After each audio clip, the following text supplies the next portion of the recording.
One, two, three.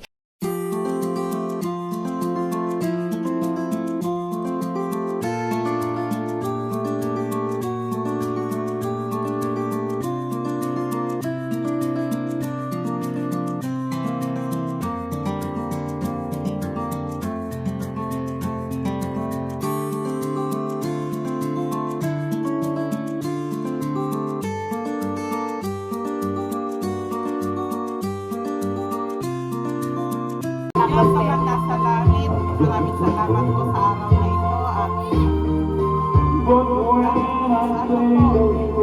Marami kayong handa. maraming pagkakataon po, Panginoon. Maraming salamat sa araw-araw na iyong paglalabay.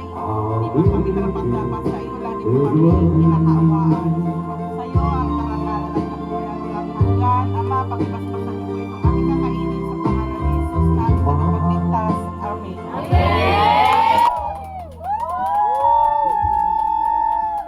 Oh, galing. May fountain sana all. Wala na, tapos na. Sana all may fountain.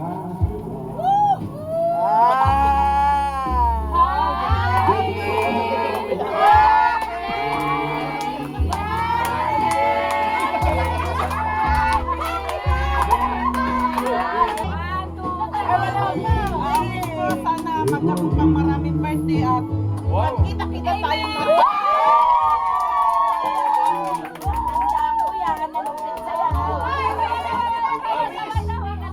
Sana magkasundi na sila kung paano kantiin ng happy birthday.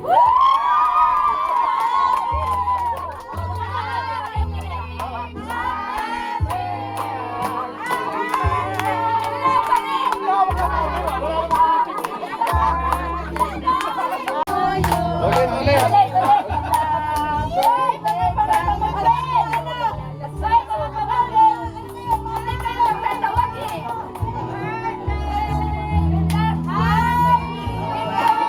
Ang hindi pumunta rito, walang kulay, mamaya.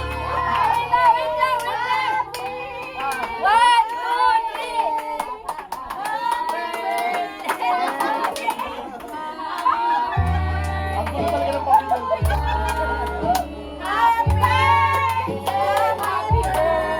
Happy birthday! Tumakas!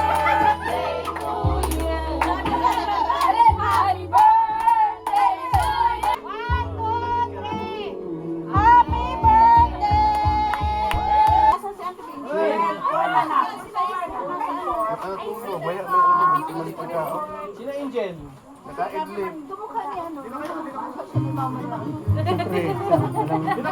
Delikado pag hindi ka maka... ba namin kayo? Mag-bless mo ako.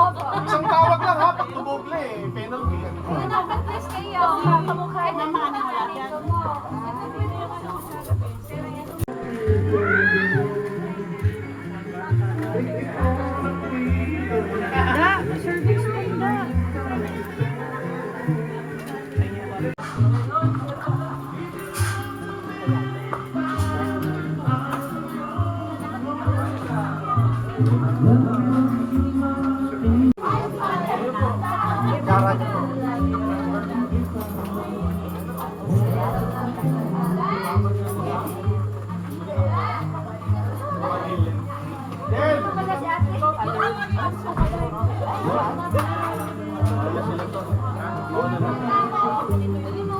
Mauna mga ano.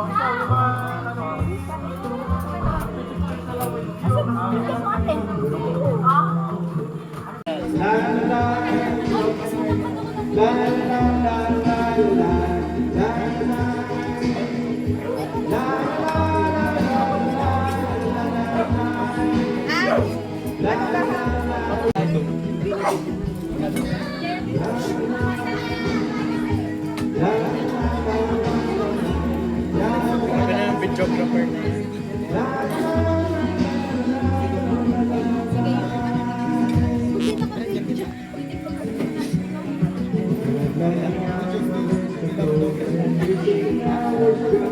$100 per ano, per piece. Happy birthday to you. Baliga!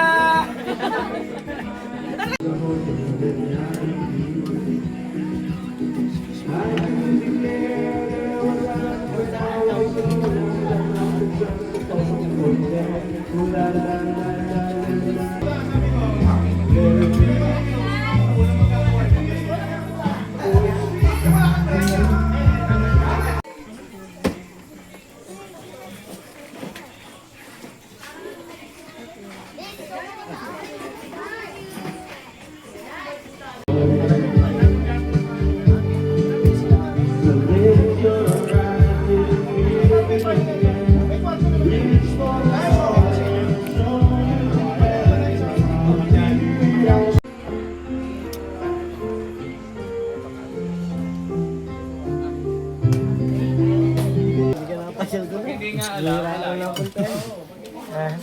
Katabi lang tayo ng barangay. Hindi naman eh. Ayaw ko na sila pwede.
Ngayon at kailanman, kailangan mong malaman na ikaw lang ang tunay ko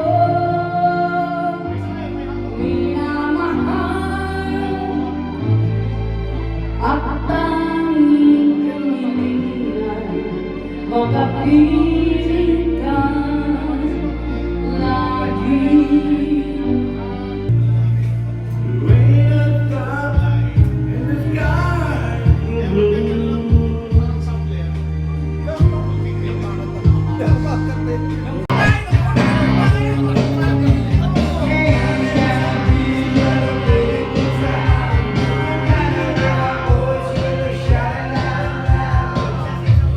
It's my life.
sumasayaw, pero pag may tugtog, sumasayaw talaga ako.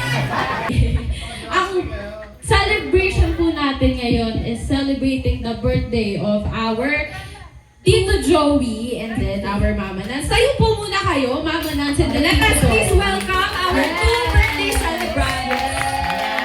Dito na lang po kayo sa stage. Lagi tayong may tradisyon. So, ready na ang sound system? Ready na? So, Mama Nance and Tito Joey, show your moves! O, asaan? Eh, show your moves!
Okay, parang nai-love na naman po si Janet, no? Parang nakahumaling na naman siya kay Tito.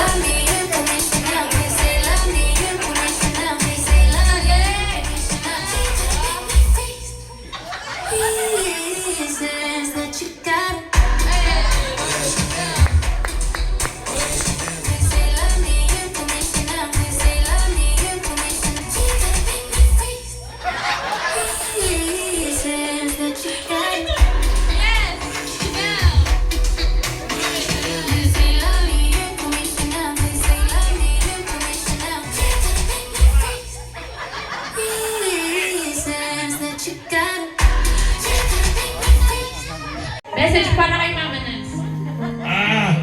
Dito na. Matagal na naghihintay si Fredo dyan.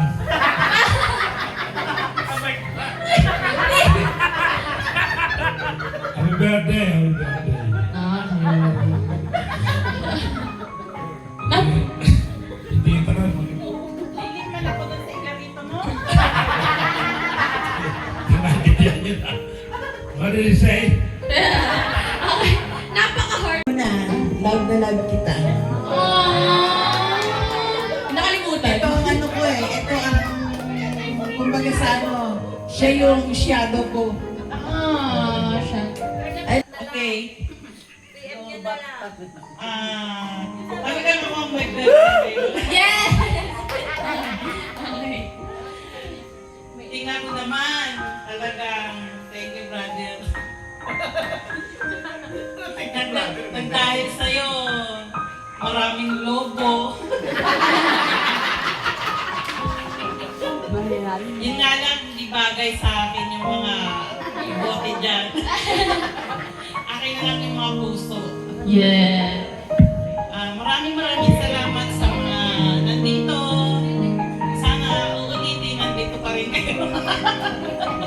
Kaso lang, hindi nakakasabado yung pecha ng birthday ko.